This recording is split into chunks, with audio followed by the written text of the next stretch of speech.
bro, you got me crying. This is therapy. Yeah, like, then stop. Sorry, I'm like getting emotional. Like, what? Access denied. Access denied. Access denied. Hey, y'all. It's your host, Jessica Jordan, and I'm here on Access Denied, the podcast dedicated to helping you get over your fear of rejection, one episode at a time. Let's go! Hey, y'all, and welcome back to a brand new episode of Access Denied. I am so freaking excited because today I am interviewing Syanne Bloom. Syanne is an amazingly stunning disability activist and content creator. Since I started following Syanne, I have learned so much about my own community, the disability community, but I think what may be even more powerful is how much I've unlearned because of Syanne's work, which is a huge topic of conversation in today's episode. So if you want to hear more about the power of unlearning, then trust me, friends, you do not want to turn away from this episode. It's going to be so freaking good. So without further ado, let's dive in. Syanne, welcome to Access Denied. How are you today? I'm doing great. Of course, my dog decided to start asking me to pick him up as we're recording. Oh, wait. Access Denied loves dogs. Let's see the dog. Yes. He needs to be on my lap at all times. Oh, my goodness. This is Lou. Hi, Lou. Nice to meet you. Oh, my God. Yeah, he's very cute. He's a Boston Terrier, Cavalier King Charles mix. Oh, my. How long have you had him? I've had him since he was 10 weeks. So about a year and a month I've had him. What a wonderful start to the episode, just so you know. That was everything. Yeah, he has to always be on my lap. Like, he's not happy unless he's on my lap. Relatable, honestly, sir. Honestly, yes. He's nibbling my... He's a baby. So this is what he likes to do. Wait, you're in Florida, right? That's where you're based? Oh, I'm in Maryland. Why did I think you were in Florida? I don't know. I mean, I'm like really close to Sam, a disabled icon, but she comes down to this area a lot. So that's why we're together a lot. So that's probably why. Because we're together a lot. You are together a lot. I think that I just like put that together. Yes. Sam, everybody listening, has been on Access Denied, and you should check out our episode if you haven't. But that's so cool. Okay. So Maryland, so it makes sense to be wearing the coat. That's what I was flagging. I was like, you're in a coat? Is it cold? Yeah, I'm cold. Like, the weather's so weird here because it's like really nice one day, like 70 degrees. And then the next day it's like 30 degrees. And yeah, not fun either for like allergies and health reasons, but not a good time. No, talking about the weather makes me think of when you and I first met, which was in DC on like one of the hottest days ever. What? Gross. Yeah, that was not fun for me. It was too hot. It was too hot. We were like stood out in front of the Supreme Court building for like an hour and a half, and I'm like, I am sweating. I'm sweating so bad. I was there for like 20 minutes, and I think at the most it was 20 minutes, and I was like, nope, I'm about to fall out. And my husband was waiting around the corner with the car, air conditioned. And so I was like, hi, I'm gonna fall out. And so that was helpful, but yeah, it was too hot for sure. I'm glad that like you were able to get some reprieve, because I know as soon as we got to the conference center, so we were at the Reproductive Freedom for All. It was like a creator conference. I don't remember what it was called exactly. Yeah. It was cool, but when we got back to like the meeting room or whatever, I like so shamelessly was like, my prosthetics gotta come off now, and I just peeled that sucker off. It's like, all right, this is happening. Sorry to anybody it inconveniences, makes uncomfortable, but it's happening. And then we took our shoes off. Everyone was like, oh, well, I'm taking my shoes off. I'm sitting on the floor, like, whatever. Like, I'm not even gonna, like, everyone was like, yes, I need to get comfy. And that was like, I felt like that was a good moment for everyone to unmask in a sense. I did too. I felt like that weekend, I don't know if you feel this way, it was a little like, we were all just sort of thrown together. I'd not met pretty much anybody in that room before, and it was like awkward for a lot of it, but I feel like that was like the first time that we all were like, oh, we can be human now. Like, we don't have to be like influencer personalities. We can be like real personalities. Yeah, and that's what I love about everyone that was there, is that they're real, and that's comfortable. I mean, I don't know about you, but as an autistic person, putting on that mask for a long time is extremely difficult and exhausting. So, As somebody without autism and who just like is a very loud personality, yes. yeah, I figured it was relatable to some degree to Oh, yeah. most people. Well, that leads me to wanting to ask my first question. But before we get into the interview, I would love for you to introduce yourself to the listeners today. Oh man, that's always a hard question for me. Well, my name is Syanne Bloom, and I am located in Maryland, not too far from DC. I'm about to be 33 in like 5 days. Happy early birthday. Thank you. Yeah, I feel like 33 is a big number. I'm a disability rights activist, civil rights activist in general, political analyst. I have a podcast too with a civil rights lawyer. The podcast is called Unveiling Democracy. And oh man, what do I say? I love art. I'm a content creator. And I love dogs, clearly. So, I mean, I don't know what else to say, but I model and I like acting and things like that. So I feel like I'm just trying to generally just survive and thrive in this current state of the world, which is hard as a disabled person. Oh, yeah. And trust me, we're going to get into that today because there's a lot to say, unfortunately. But I do just want to say, like, following you has been such a delight, like getting to know you at that conference and like seeing your content. Like, I've learned so much. And like, I always think like, oh, well, I've been in the advocacy space for 5 years. I still learn every single freaking day, and have so much to unlearn myself still too. So thank you for the work that you do and for always showing up so amazingly while doing it. Oh, you're sweet. No, it's always a learning process. I don't feel like there's ever like a end point to the learning, if that makes sense. Like, I feel like I'm still unlearning things every day. I feel like I learn something new from not just the disabled community, but other marginalized communities. So I think it's a good thing that we're constantly evolving and becoming better and learning from each other. I agree 100%. I don't know if I've talked about it on the podcast specifically, but I know I've talked about it like on my own page probably a dozen times at this point. But the idea that like I think unlearning is more important than learning in many ways. And for me, like we were talking about reproductive freedom and all of that at the beginning with the conference, and that was a big thing that I had to unlearn. I grew up in a really small Christian, Catholic, Midwestern community, and it's ingrained in you from such a young age. Like if you vote for the candidate that is pro-choice, then guess what? You're going to hell, and that is horrific. Yeah. Horrific.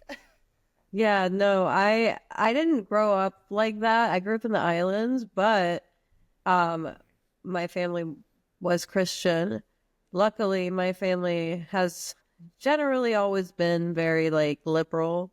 But when I moved to Maryland, Southern Maryland, which is where I'm at now, it's a lot of my friends, I wouldn't say most, but I would say probably half my friends grew up like that. My husband, and oh man, I feel for some of them because some of them are navigating such I don't know, like a hard time and difficulty in their relationships because of the beliefs being different. And I just feel for people that are dealing with that. I got a little off topic, but I feel for people seriously, because that's hard. I don't think it's off topic at all. I think it's a very valid thing to say, like, because you have to choose between your values and your support system in a lot of ways. And that's really, really tough.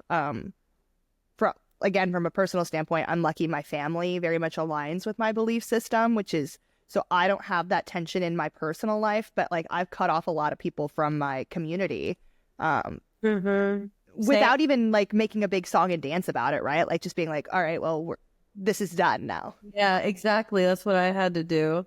And it kind of sucks, because you care about that person, but then you're like, but did you ever care about me, or do you even understand the extent of this? So that's the hard part about living in like this type of town. Like, yeah, I didn't grow up in it, but I do live in it now, and it's caused a lot of like high school friendships that I had to disintegrate, essentially, because their beliefs were vastly different than mine, and some of them I didn't even know thought that way this entire time, which is odd, right? But they never said anything. So that's disappointing. Others, though, have changed their minds, and they give me hope, like that people that I mean, unfortunately, I know a lot of people don't believe this, but there are good people who are just in the wrong space. Like, brainwashing is a real thing. Like, and a lot of people who are brainwashed, like there's a lady who was in jail for the January 6th insurrection, right? And she went to jail, and then when she got out, she completely turned on Trump and just was like saying that she was literally brainwashed, and now she speaks out against Trump. And she went and on January 6th, I believe, this past January 6th anniversary, and went and apologized to all the January 6th officers. And that type of like redemption is beautiful, and it gives me hope, because I don't believe that they are all evil, bad people. And it's that division too that's going to cause us to lose our democracy, because we've seen that happen in other countries in history. So anyway, I'm so glad you said that, because I think in order to like truly work in the advocacy space in the way that like you do, you can't lose that hope, because if you do, like, what are you fighting for in so many ways? You know what I mean? Mm-hmm. And so I feel like I'm so glad you said that, because I agree with you. I do think that there's hope, and I do think that education is the path forward, because again, I've seen it in myself. I've seen myself change, and I always use that as evidence. Like, if my mind can be changed, and I was like in the trenches with it, right? If my mind can be changed, then I know other people's can too. And I think that really is so powerful to hold on to in this time where it's so divisive, so frustrating. And I mean, who doesn't struggle? It's hard not to get mad. Like, yeah. It's hard. I mean, God knows we be getting mad out here. Anger is a part of it. I'm mad. But I also think, like, where you get mad, where I get mad, like, we also recognize, like, that only gets us so far. Mm-hmm. Yeah. Mm-hmm. And I think it's okay to, like, express it. But don't stay there too long, because I feel like that's when you start also, like, it's really draining. So, yeah, I get really effing pissed. Like, when Trump won, dude, Jesus Christ, I was like, you know what? All y'all can go to hell. Like, I was done with everybody. I still feel that way to some extent. I'm not gonna lie. Because there is a line, I feel like. Like, there's people who are just bigots. They're bigots. They're hateful. They just hate people because they're different. And we have to recognize that those people exist, but there's so much nuance in everything, just as being human. And so it's like, yeah, there's degrees of things, and some people are just evil. Like, let's be honest, there's people on the left side that are evil and bad and do bad things that you wouldn't think. So I try to say that to myself when I start to get to a place where I'm like, you won't, like. And it helps most of the time, but sometimes, especially when I'm talking about that evilness and not just someone who was vulnerable, who might have been struggling because of the economy and was desperate and made a, decision that way of voting for Trump versus someone who's just hates, people like me, or hates Latinos like me, or hates Black people, or hates disabled people, gay people, trans people. Like, it's different. I feel like there is that line, and it exists because I have seen it and I've interacted with those people, where there's people who don't understand truly, or didn't understand, because a lot of people are starting to realize what we've been saying all this time. But there's a difference, I think, between someone who's just hateful and someone who might be lost and uneducated. And a lot of people who are a little bit lost and uneducated come from those white, poor, rural areas. So I try to have, empathy, and also understanding that a lot of disabled people fall into that trap. I don't know if you've noticed that, but I mean, I know disabled people in my area who voted for him and didn't understand how this was going to affect them, and I don't think they deserve it at all. A lot of them are vulnerable. They have neurodevelopmental disabilities, or things like that, and so it's so nuanced. So I try to remind myself of that, and just, we can't strip away other people's humanity too. There is a difference and there is a line, and I think that it is important to see that as well. Because like you said, like, there are just some generally like hateful people out there. And reconciling that not everybody that voted a certain way is evil is challenging when you see the evidence. And also, it's not like this is our first rodeo, right? Like, I think I've seen this film before and I didn't like the ending, to quote my absolute favorite queen, Taylor Swift. So just like, it's hard. It's a hard pill to swallow in many ways. Yeah, for sure. It's something like I was saying earlier, like, it's just, you're always learning and unlearning and learning and unlearning. And a lot of other people are too. Ooh, that's it. That's the nugget of wisdom to take away, friends. I love that. Yes. And the thing is, I mean, those are things that I've learned even in the last few weeks, even in the last couple months. Like, that's what I mean, like, always learning.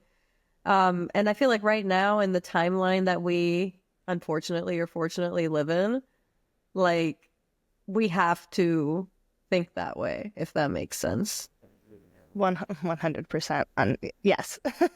Yeah, and we'll learn that really quickly because things are moving fast.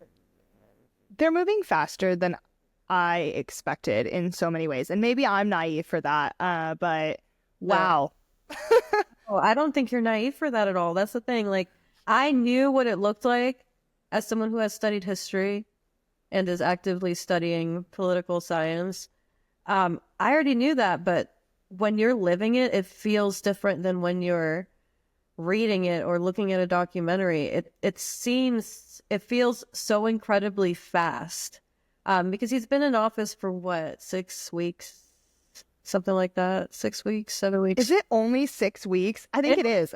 It hasn't been that long, and it feels and that's the scary part, right? Because that's what authoritarian regimes do. They try to tire the people out and get them used to this type of thing, so that you're just kind of like, oh, just another day in America. Like, I'm tired. I'm burnt out. And so then you lose hope and all that. And that's what authoritarian regimes do. And even knowing that, and like living it, it's different because you are trying to survive at the same time. You're having to go day by day. Like, I have to put food on the table. I have to go to the doctor. I have to go to work. I have to go to school. Like, you can't let things fall apart either. And it's so weird to be an American during this time, when you have to survive. Oh, it's so hard to explain, but when you have to survive every day, and then you're also like, shit, Sorry, I don't know if I'm allowed to curse, but Swear away. like the world is falling apart and I can't keep up because we're human. And it's like, where are you going to put your time? Like preparing for the worst case scenario? Or are you going to have to just go to work and get your money because you got bills to pay? It's hard to know what to do, when to do it, and being like, like I know in my head that a lot of people say things like, get ready to leave, get your things, get your paperwork in order. And that's scary to hear, but that's true. Just as someone, again, like I said, I have a history degree and patterns I'm very good at as an autistic person. And we are I hate saying this when I talk about it, but we are in like the time frame of the 1930s Nazi Germany when people are starting to disappear. Immigrants and people who are speaking out for Palestine and real crazy things. And that's exactly what happened in Nazi Germany. And then I'm afraid of this looming shutdown today as well. I'm not sure if you know all of you probably do. I don't know if I know all of it, but I know some. I know what's going on. The bare bones. Yeah, I don't know if this is what the podcast episode was supposed to be about, but I'm like I have such a special interest in politics that I could just go on and on and on. And on. Like I can go on and on about it. We can talk about this like for a good chunk of the episode. I know, like just based on what you're saying, I have a question for you, like kind of to the theme of the podcast in many ways, right? Because I think in so many factors right now that's going on, like access denied is about rejection, right? And so much of what we're seeing in our political world right now in the US, it is a form of rejection. It's a form of being like excluded, discriminated against, being told no. How do you personally, like, because we were talking before we started recording, you and like I know you've been going through it from a personal standpoint. I know that I've had some stuff going on in my personal life, and like it's hard. It's not easy. And then when you have that on top of like this incredible situation that is repeating history, how do you stay motivated to keep advocating? And how do you stay sane within that too, and like keep your mental health like intact? Because you seem to be doing well. You came on today and like, considering everything, I'm doing all right. And I was like, awesome. How? No, that's a good question. And to be honest, it's something I do struggle with. I have days where I like burn out because just going to school for political science and also seeing what's going on in the real world, and that being like my primary, like that's most of my content is it's political in nature. So like it does burn me out, and I have had crying spells, nights where I can't sleep because I'm stressed. So I mean that's a very real thing that I do deal with, but I feel like we've again dealt with so much in the last 6-7 weeks that I'm starting to figure out how to like care about it in that moment, but not so much that it harms my mental health, if that makes sense. Like I don't know if care is the right word, but like I'm trying to like manage my emotional like ties with whatever the issue is and my anger, and I try to like tame it down. And honestly, advocacy helps me channel that anger into something productive that I think can help and is helpful to the things that I'm worried about and that other people are worried about. Like activism has always been, ever since I was 17 and I was like starting in activism then, like I've always, that's always been a way for me to channel in a healthy way emotions and passion and things like that. But at the same time, that gets tiring too. Like you can't, like passion is hard right now, and hope is hard right now. So when that happens, I've learned that I have to stop. Like just stop. Everything's going to be okay. There's other people who are picking up the work too, who are doing the work. everything's like they're doing it too, is my point. Like you don't have to feel like it's on you. And so when I do start to rest, I love to do art. I love artwork. I make reborn dolls for fun, and that's like something I do because, of course, as you know, I had two pregnancy losses in the last year, and that's become like just something. It's become something fun for me making reborn dolls. I love dolls. I always have. I've always loved art. So that's another way that I do it, and just like hanging out with the people you love, family, friends, your dogs, whatever that looks like, and staying away from the internet sometimes. That's really important. Super important. I love that you said, like, you talked about rest. Rest is productive. That's something like I feel like I shout from the rooftops all the time. And like to your point, other people are doing it. That's not to say that people's voices don't matter and like us standing up for things don't matter. It does, 100%. But you're allowed to take time away. You're allowed to put your own seatbelt on or your own like air mask on first, as they say on the airplanes and everything. Yeah. Like, please, like, take care of yourself. Understand that, yes, this is like a volatile time. There's a lot going on. Do what you can, but also make sure you're still like filling your own cup and spending time with loved ones, doing things that reignite that passion that you have. I think also in that, like you were talking about the reborn dolls, that's what they're called, right? Yeah.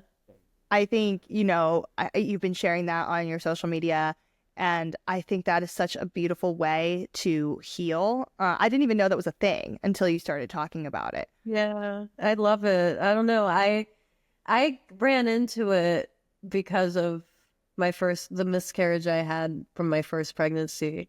And like I was looking at pregnancy loss forums and things like that, and I kept seeing that word and I didn't understand. I was like, what is a reborn? Like, and so I didn't really think much of it, but I was curious. So I looked it up and I was like, oh, those are cool. Like, I don't know if they're for me, but they're cool.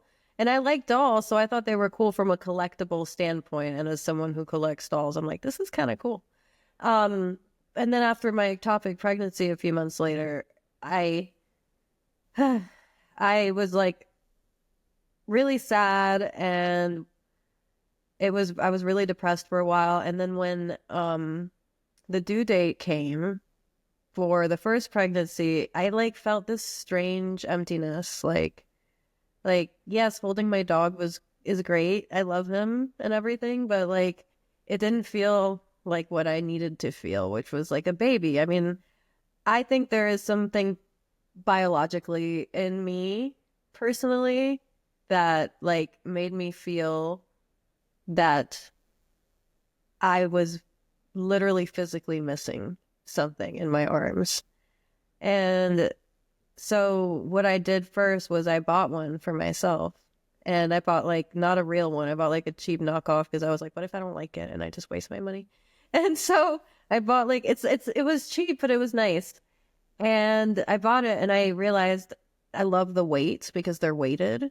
And like the hair feels really real and all that, and it made me feel calmness when I held it. And then I was like, well, none of them look like what I want them to look like. And I'm like, I'm an artist. I sculpt, I paint, I draw, I do all this other stuff. I was like, why don't I just make my own? And so I made my own and made him the doll, kind of mimicked its features from my husband. So like the doll has like blonde lashes and red hair. And there was something really healing about like building the baby that I had lost. It's cathartic.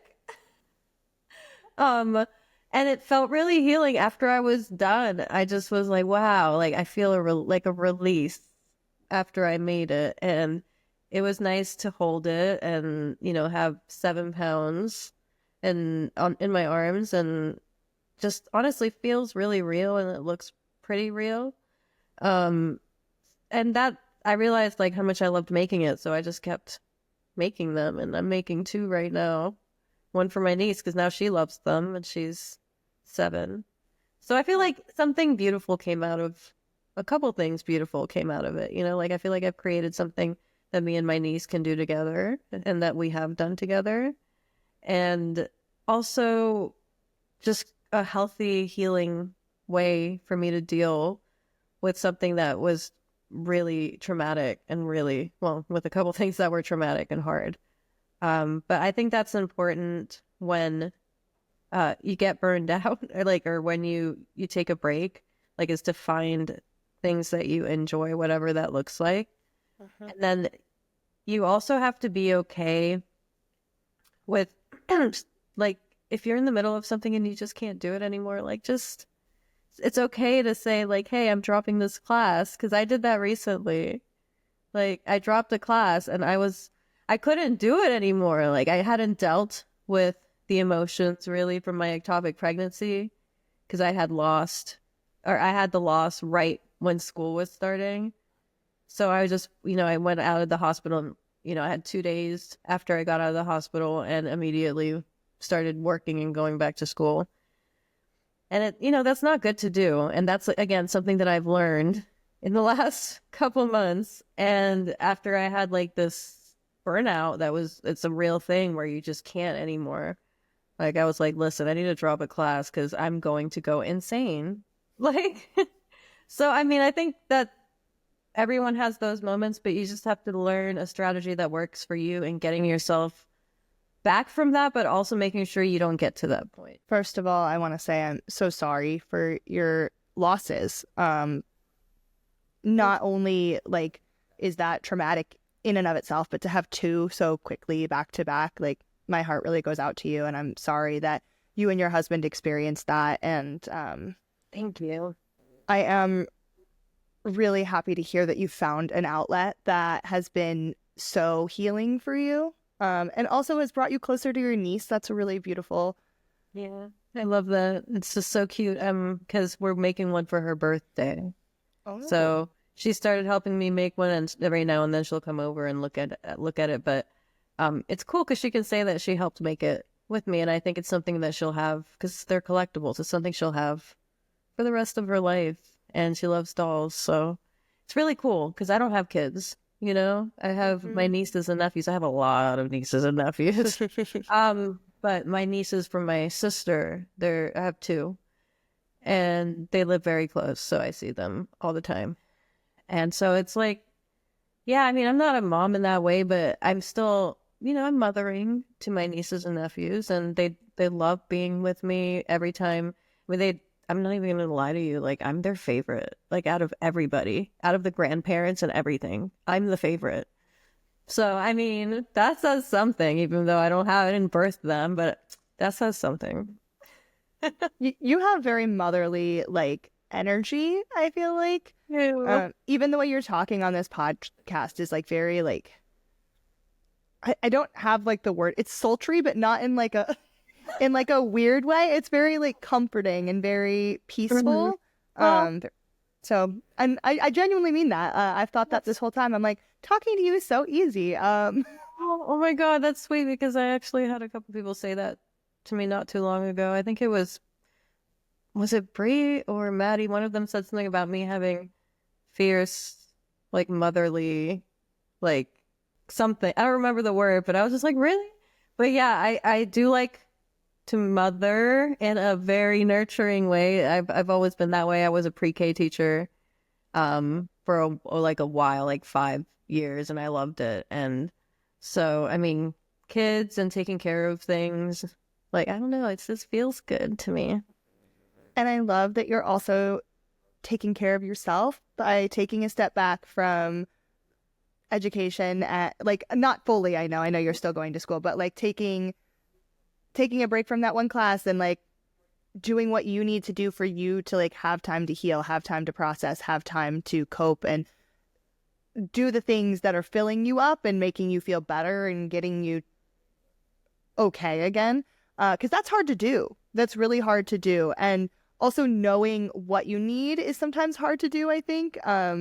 So, like, there's that added thing. So I'm glad that you're doing that, and I'm glad that you talked about that as well, because I think, that's something that anytime you're going through a traumatic loss of any type, whether it be a miscarriage, a death. I know for me, like my divorce, like I went back to work like immediately. Like I was doing stuff constantly. I was filming. I had fashion week like 2 weeks after we decided to separate. And, you know, because of that, I had a complete breakdown like 6 months later. It happens. Like the thing is, people don't think it's normal, but it is. If you do that, like that's gonna happen. Like you have to heal yourself. You have to take the time, and you have to like give yourself the grace and the space to fall apart. I think that is so important. And like obviously there is a level of survival that needs to be maintained, and especially, I mean, we can get back into it, but like economy's garbage, like benefits are not there. It's super hard to just like exist in our world right now. But there are things that you can do, and there are levels of care that you can give yourself. And I think it's important to lean into that. So thank you for sharing that too. Yeah, absolutely. Oh, it is such a delight chatting with you. I have another question for you, because when we met, something that I noticed, obviously your husband was with you, but I adore that he just let you shine. Like he was there, but he wasn't there. I don't know how to explain that, if that makes sense. Yes, it does. First of all, that is like such like great couple energy, right? Like letting your partner like completely embrace, but being there in support and being there to help like bring care and love in like different environments is so powerful. But I just like, I don't know, how did you guys meet? What was that process like? You're gonna laugh when I tell you how we met. Oh boy. We met at church in Southern Maryland. No shit. What? And it's funny because I don't go to church anymore. And at that time, that was the first time I had gone to church since I was a kid, when I met him on that day when I went back to church. But I'm going to tell you that story because it's really good, if you don't mind. No, please. Okay, so Joey and I met at church in 2014. And I had been working at a restaurant, which was Texas Roadhouse at that time. And I was also working as like a Disney princess for a Disney princess company thing. And I was like working one day, and I the reason I said that is because sometimes I would be the Disney princess for work events, so I would combine the two jobs. But basically, I was at work, and I had been feeling like this strange like emptiness or like need to do something new. And so I overheard some people talking about a church or whatever, and they were like, oh, you should come to our church. And it was on a Sunday that I was working. And I was like, okay. And they gave me the card. And then these other people that looked more like me, the other people were white guys, older white guys. And then there was this other group who heard them talking to me and then came up to me and was like, hey, we go to this church, like, love that church, but if you're looking for maybe something a little bit not so like dressed up or whatever, like, you know, you can come to ours. And they seemed really cool, and they were Latino also. So I was like, okay. So I asked my dad to go with me the following Sunday, and I go there. And when I walk in the door, I go to the welcome desk, and there's this lady, and she's telling me about the church, and then she's telling me that she has, what, 8 kids. And then she goes, oh, and that's my son over there, Joey. He's 27 or something he was at the time. And I was like, oh, that's my dad he's talking to. Like, and the lady I was talking to was his mom. So I met his mom first, and he met my dad first. And then I walk up, and I'm doing a fundraiser for a nonprofit I had at the time. And I had papers for that fundraiser, and Joey comes up next to me, and he's like, hi. And I was like, oh, hi. He goes, I'm Joey. And we chat, and he said he would, I said, oh, that was my dad you were talking to. And he was like, yeah, that was my mom. Weird, right? And then I said, oh, well, I'm having this fundraiser tonight if you want to like go and support. Like I was just trying to get people to go, but I thought he was cute, obviously, because I was like, you know, and there was obviously like energy between us. I don't know. And anyway, he showed up that night and donated $100. Wow. And I was like, wow. Like I just anyway, we didn't start dating for another year. I was in a bad relationship and I was very loyal. So like Joey kept asking me out and stuff and like saying, oh, you know, just as friends. And I'd be like, no, I'm in a relationship. But we were still friends. And then I got out of that relationship and it's been, since basically early 2015, or mid 2015. Yeah, something like that. Like, yeah, we've been going strong and he is amazing. I love him. We come from completely different backgrounds. Obviously, he's a white guy from Southern Maryland. I'm an island girl from the U.S. Virgin Islands, you know, multiracial, completely different background, but he's the most beautiful person I've ever met in my life. Like, I'm being so cheesy, but I love him so much. No, it's beautiful. I feel like there's a lot of like anti-couple, anti-love, anti-like man stuff right now. And I'm like, no, there's good ones out there, y'all. Like, this is good.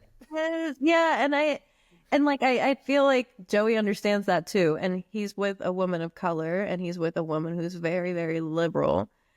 And he's learned, like, I just feel so, dude, I'm gonna cry. I love this man. But like, Oh, the way that he's just such a good person and bro, why am I gonna cry? We've been through a lot together. Like, I wasn't always like visibly ill and disabled, and I got sick 4 months after we got married, and I almost died. And this was in 2019. 4 months after we got married, dude. And like all of a sudden, I had to have a port. I had to be on oxygen. I had to be in a wheelchair. I had to stop working. I couldn't drive anymore. Like everything changed so fast, and it was so hard. And totally candid, we had to go to marriage counseling, but we did that because we loved each other we love each other so much, and like things were changing and we needed to figure out how to navigate that. And it was so hard for like 2 years, but I love him more than I ever have, and he loves me more than, stop. sorry. I'm like getting emotional. Like, what? No, I love him so much. And he's 5 years older than me. And like he's seen me almost die. And he's always believed me, even when nobody else has. And that means so much to me. And him being a white man, like I have a hard time anyway with white folks generally, like, and white Southern men. But it's so funny because that's exactly who I ended up with, was a Southern raised country boy whose family has a farm, you know, and goes to church. And I think that's why I have so much empathy too for, bro, you got me crying. This is therapy. He's amazing. He built me, you know, I was about to make a reel about all the different things he's done for me. He built me this house. He built me a fucking accessible house, dude. Like, who does that? He built me butterfly gardens outside of my windows, since have heat intolerance and just, you know, general temperature intolerance. So I could always see the butterflies going to the garden outside my window.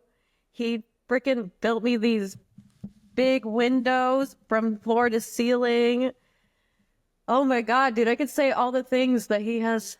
He helped me go back to school. I'm the first one in my family to graduate with a degree. And now I'm going to graduate with a bachelor's too. Like, this man literally, like, saved my life, loves me for who I am, believes me, believes in me. I've never seen anything like it. Like, even around me, I've never seen someone so genuinely, selflessly love someone. And if I still believe in God, it's because of him, honestly. Like, you don't understand, like, he's everything. He's amazing. Yeah. Anyway, I did not come on this podcast expecting to ask you about your husband, to be honest with you, but you said something early on in the episode talking about like, oh, he came from a different background, like and all of this. And I was like, you're so liberal. Like, I'm just curious about that. And like hearing this beautiful story, like, that's true love, man. That's true love. No, and the thing is, he wasn't really into politics or anything, and there would be times when we would butt heads so hard, and I'd be like, I can't fucking deal with you. Like, what? Like, we've been together 10 years, and in those 10 years, he's the same, but he's, like, I don't want to say, he is like me. Let me just say that now. Like, he understands. Like, he doesn't understand everything that everybody goes through, but he cares about everyone. He loves everyone. He wants everybody to be able to marry who they love, have kids, and afford things, and for disabled people to be treated like all the things we believe in. He does too, and he doesn't like the others, the leadership on the others, and he never has, but he understands why politics are so important. Being with a woman of color who is disabled, he's at the top of the food chain as a white man. You know what I'm saying? And he's seen how things are for me now in those 10 years and getting medical help and no one believing me, in 2019 until I almost died. And then the ectopic pregnancy was another time that happened. And he's seen all these incidents of me being discriminated against in so many different ways.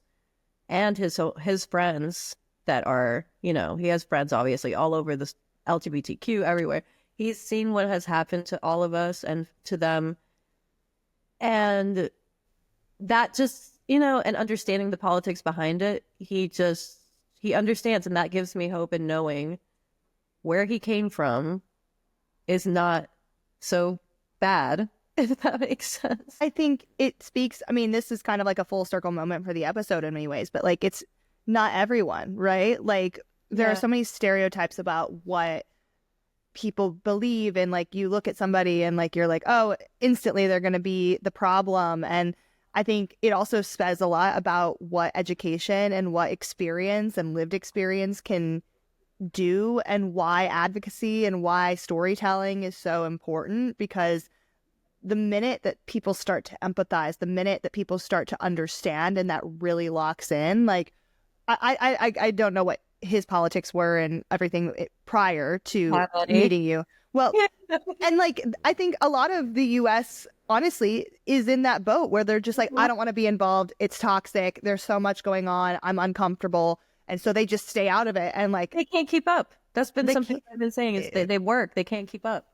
They can't keep up. And like, once you start hearing the stories, that's when people start to care more. That's when people start to be more present within it. And so I think, thank you for sharing that. Thank you for being open and sharing your beautiful story, because it is beautiful. And I think it is a testament again to just like, we can make so much change just by being who we are. Yes. Just by being fully, authentically ourselves and existing and being loud and proud about that has an impact on the world. And I hope everybody listening hears that, because that's, I think that's a powerful message. So thank you. Yeah, no, I think it's important. And then with everything you said, also love, like two people from two completely different, like very, very, what's the name of that movie? I don't want to say like Romeo and Juliet, but like, oh my God, with Maria, West Side Story. Like, yes. You know what I'm saying? Like love is, at the end of the day, that's what it is the love that we have for each other have made us, I think, understand and love even, like people from, unfortunately, people from the right who are difficult for me to love. And then seeing the humanity in them, because I know that, those are people that he came from, that he grew up with, and that I also know them, and I've known them for 10 years, and that I know they're not evil. And so like, it's that love, I think, that creates that constant learning that we have to do from each other, because that's ultimately what keeps us from breaking apart. Oh, well, that is a beautiful place, I feel like, to transition. I love that, because love is everything. Love is everything. That is, I truly believe that is what humans are here to do, is to love. Yes. So thank you for saying that. I can't believe this, but we've been talking for about 50 minutes. So I'm going to transition into the 4 questions I ask all of my guests. But it's so hard because like I feel like we've had such a good conversation and it's hard to pull out of that. But we must go on. We must move on. So with that said, a more lighthearted question to start us off. What is a song that you go to anytime that you're feeling low or unmotivated that it might not fully pick you back up, but it'll get you, you know, like bopping along, feeling a little bit better? Oh my gosh. There's a lot, but I think there's this new song that just came out by Lisa, and it goes, I think I just might fuck up the world, fuck up the world. I forget what it's called, but do you know what I'm talking about? Yes. That's the one. I wake up in the morning and if I feel down by the news or something, I put that song on and I'm just like, yeah, I'm gonna fuck up the world. And then I'm like, yes, let's go. And it gives me motivation. So that's one song that's kept me going. Excellent. 10 out of 10. Can't wait. So I'm making a playlist of everybody's like things from the season or whatever. So can't wait to add that one. That's a good one. So good. Okay. What is something or some activity that you do that is in what I call like your rejection rescue kit? So you face discrimination, you get told no, whatever it may be. And this is something that you do, something you reach for that helps a little bit to alleviate some of the disheartening that you're feeling at the moment. Oh man, I don't know if this is like a therapeutic answer or whatever, but honestly, watching shows that I've seen a million times with the same level of predictability, like Desperate Housewives from the early 2000s with Eva Longoria and stuff, that's my jam. I've watched it more times than I can count. I know all the words. Smallville, like going and watching shows that I'm familiar with makes me feel calm because it makes me feel like everything's going to be okay. Like the ending is going to be okay. And I don't know, it just brings me back from that corner of like, or from the ledge of like, I'm going to lose my, you know, I'm sick of being rejected. Like I'm sick of, you know, especially as a model in the industry. Oh, yeah. we didn't even get into that. Like, honestly, that could be its own separate episode, I feel like. Yeah. So, I mean, like that usually helps me is just watching things that are familiar. I made my office very early 2000s because that's like something that has always been very grounding to me. That's the, you know, I grew up in the 90s and early 2000s. And so like I'll go in my little time capsule and unwind and watch like a 90s or 2000s show or movie. I don't know, it just works for me. I don't know if that's weird, but it works for me. No, I love that. After my divorce, I rewatched Friends front to back 8 times. See, you get me. I get it. I've been there. It is. I talked to my therapist about it, actually. It is a coping thing because you know the ending, you know what's happening. And so when you're stressed or when you're dysregulated, it like gives you something sure that you can like hold on to. So it is an actual thing. And I'm glad that I'm also not the only one that does that because rewatching the same thing over and over again makes me feel a little nuts sometimes. Like, oh, I can't believe I'm putting this on again, but it's a comfort. It is. I don't care anymore. Like, I'll just, even with the song that I like, I'll be like, well, this is the 12th time in a row, but we're doing this again. No, because last year, okay, the song, End of Beginning, it's the Chicago song, like, when I'm back in Chicago, played it 400 times. 400 times, like, plus. And I swear to you, at least half of those were in like a 24-hour period or whatever. Like, I love that. You need that sometimes. Until you get sick of it, then you feel better. And the thing is, I never get sick of things like that either. Like, I still listen to that song all the time. That's how I am with Britney Spears, dude. Constantly. Wait, what Britney era? Oh gosh, late 90s Britney, her first album. Yes. With what was that song? Do up soda pop or whatever the heck that song goes. I have it on. Oh yeah. So her original CD, that's my go-to. Oh my god. Okay. I didn't know you were a Britney fan. This is. I love Britney. Have you read or listened to her audiobook or book? Yeah. I've read it 3 times. 3? And I listened to it.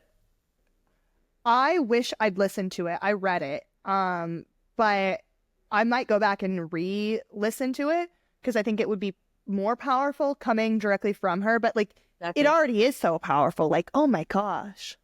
It is, but I gotta tell you, hearing her read, like, and the girl that they picked to read, you know, because she read like part of it, and then somebody else read the other part. The girl that read it was actually from Dawson's Creek, which is another one of my favorite early 2000s shows.